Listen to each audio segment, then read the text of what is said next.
Je galère déjà avec mon coaching. Moi, je fais du coaching à domicile et puis les personnes déjà n'ont pas de sous. Alors, si les personnes déjà n'ont pas de sous pour du coaching en présentiel, c'est clair que les personnes n'auront pas de sous pour du coaching en ligne. Franchement, je n'y crois pas. C'est ce que j'ai entendu dernièrement, où tout simplement un coach ne croyait pas qu'on pouvait gagner de l'argent avec du coaching en ligne, puisque c'était déjà difficile pour lui en fait de gagner de l'argent avec son coaching à domicile.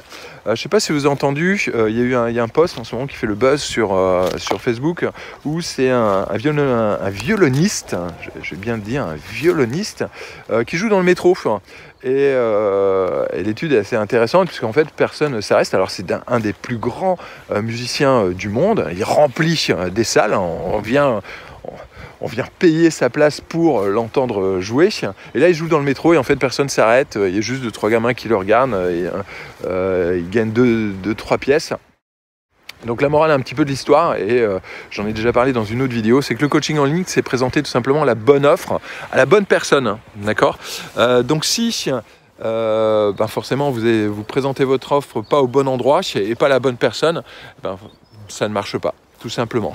Donc et ça, que ce soit en fait sur du en ligne ou du présentiel. Si vous galérez en fait, si vous ne gagnez pas de l'argent avec ce que vous faites, c'est que vous ne vous adressez pas à la bonne personne, et c'est que vous n'avez tout simplement pas la bonne offre. En fait, les stratégies que l'on met en place dans le coaching en ligne, ce sont les mêmes, en fait, tout simplement que vous fassiez du coaching à domicile, que vous ayez un studio.